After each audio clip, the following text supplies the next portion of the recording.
Yes, okay. This is now the Tarot Q&A number 18, and I've got a different camera.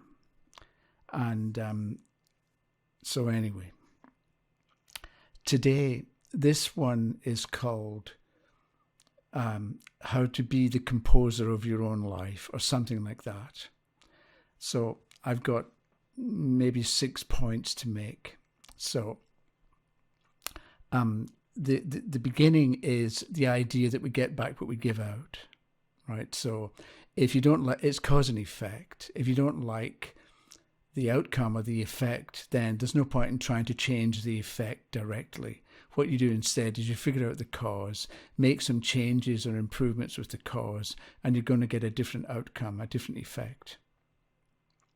So sometimes we need to change our behavior. And so I'm thinking of somebody, let's say a young woman is looking for a husband or a man, or a long-term relationship. So she goes to bars and she's looking for somebody who wants Miss Right. And all she finds is half-drunk men who are looking for Miss Right now.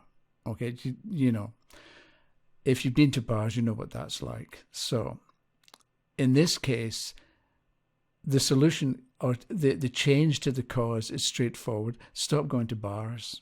Find somewhere else to go.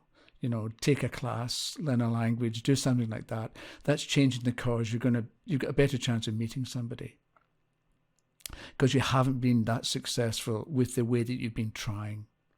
And I think that's the point, that if things aren't working out the way you want, then change something. So again, sometimes you can change your behavior, but sometimes you have to change how you think. So, sorry, this is the second time I made this, or the third time I made this, and it keeps, I'm out of focus. Well, I hope I'm in focus now. Okay, so I'm thinking that what we do is we need to learn how to compose rather than create. And this is partly because we're already creative. We've got Mars in a horoscope represents personal creative energy. And we've all got Mars somewhere.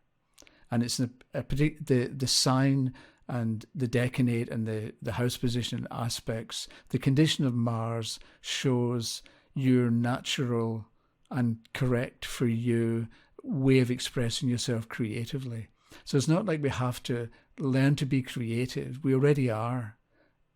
The trick is to actually cooperate with what Mars is like, and then you'll be creative, or you'll have something to show for your creativity.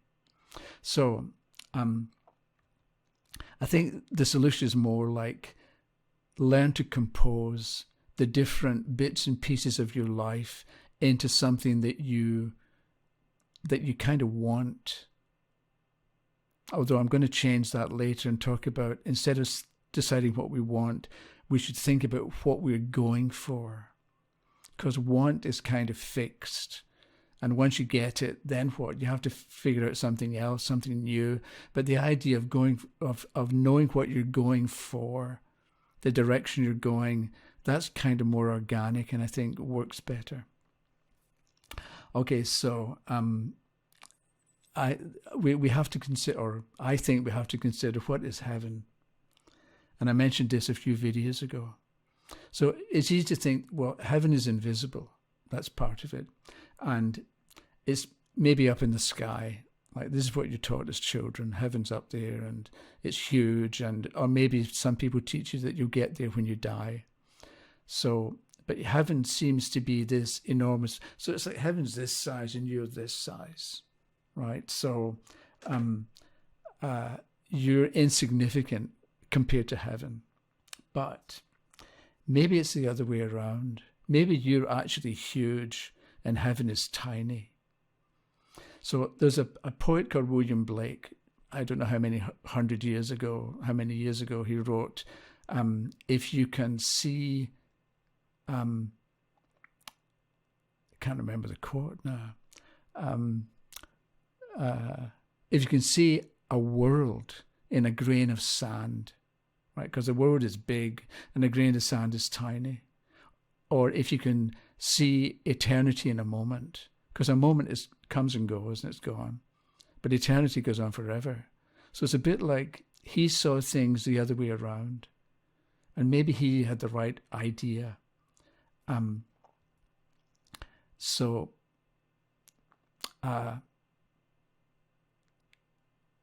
Maybe heaven is tiny and you're the big character or the big part of it.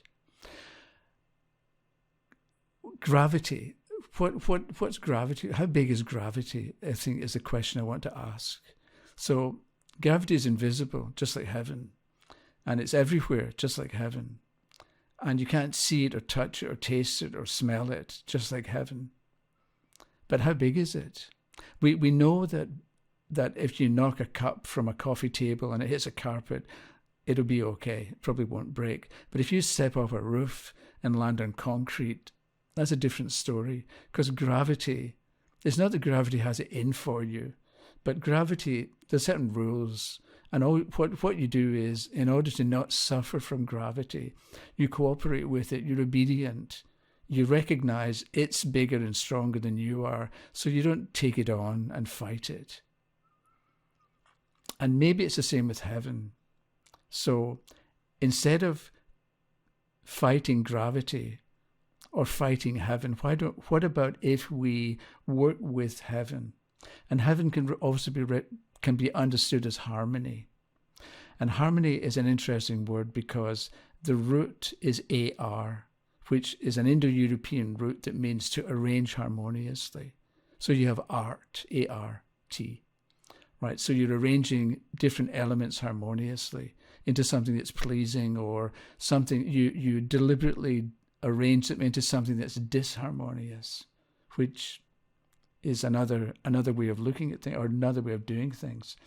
So with heaven, we think it's up there in the sky and it's big. But also we have the idea that in heaven, there's a certain amount of evil. Let's say there's this amount of evil over here, and that needs to be balanced by an equivalent amount of good over here.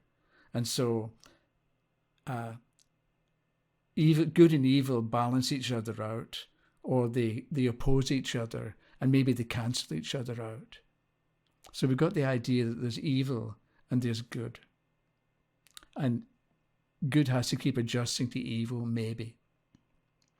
So let's say in our own lives, if we take the idea of good and evil, let's say you're insecure.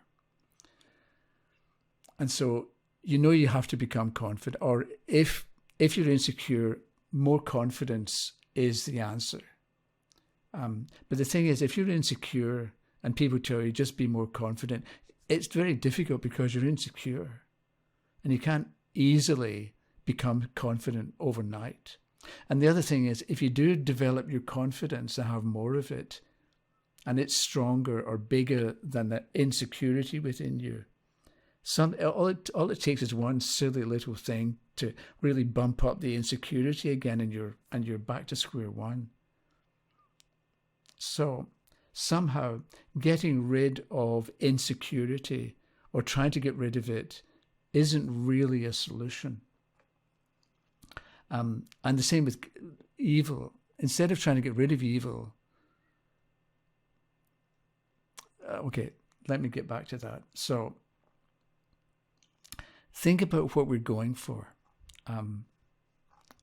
Sorry, I've got the... okay, I mixed up these notes here. So, okay, so what are we going for? Think about music. And think about, we've all seen Star Wars, and we've probably all seen Jaws, right? So think about the theme tune or the theme introduction to Star Wars.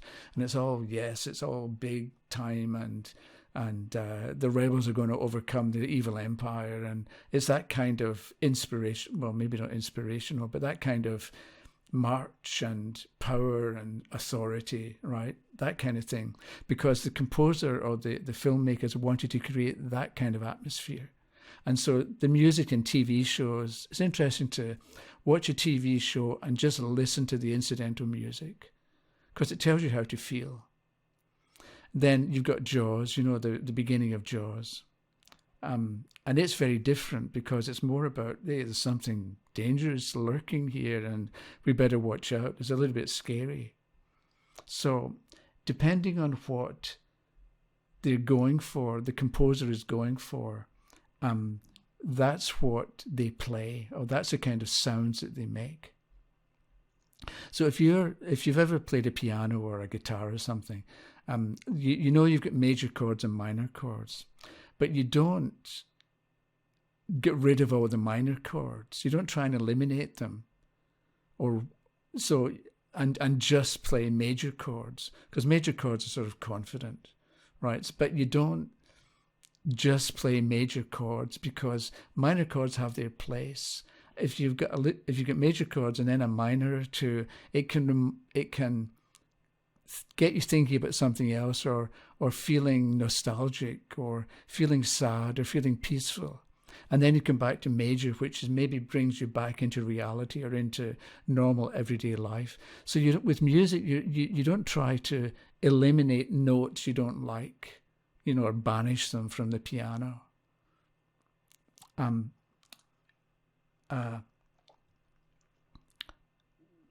Partly because they might be useful. I was going to mention Sugar Sugar by the Archies and the Little Fugue by Bach, and I'll put the links in the description.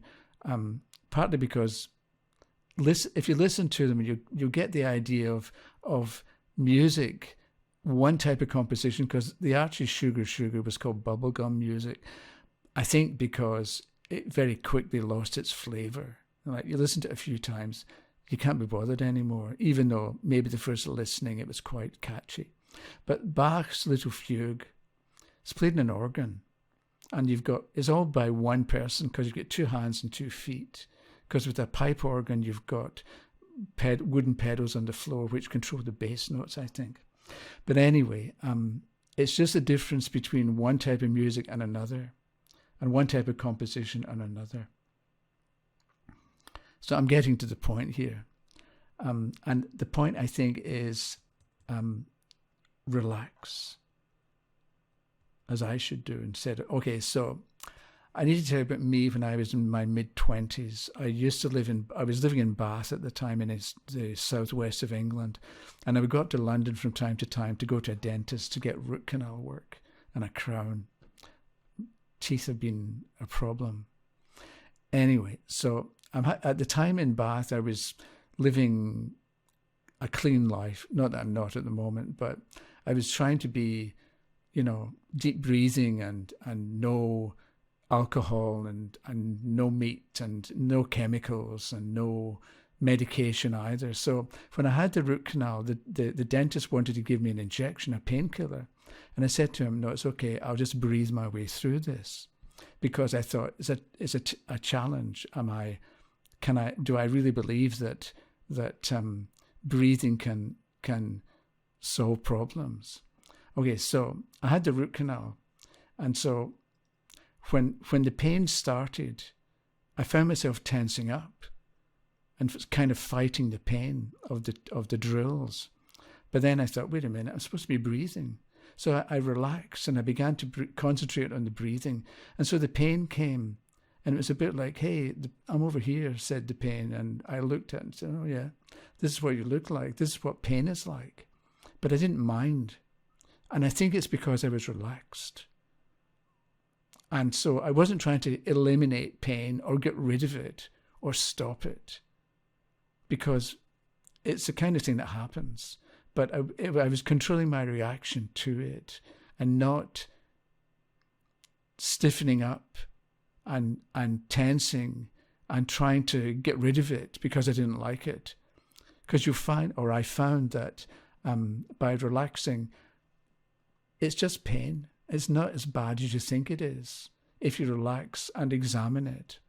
So I'm thinking, when you've got a problem or you're dealing with a situation that you don't like, instead of trying to run from it or shut it down or eliminate it or get rid of it, look at it, relax. First relax and breathe in and out a few times, and then look at it and examine it. and wonder what you're going to do with it, or what effect it's having on you, or what's the best way to deal with it. But you're relaxing all the time. So maybe what you do is you think, what would a composer do with this particular problem? Or rather, what would you, as a composer of your own life, how are you going to incorporate or deal with this particular situation? Anyway, that's what I'm thinking at the moment. And let me know what you think if you want to. And it's kind of ongoing, this, about, because it'd be nice to figure out the best way to live. And I think this is part of it, not trying to reject things that happen anyway. Because, I mean, it's Kierkegaard. Life is a mystery to be lived, not a problem to be solved.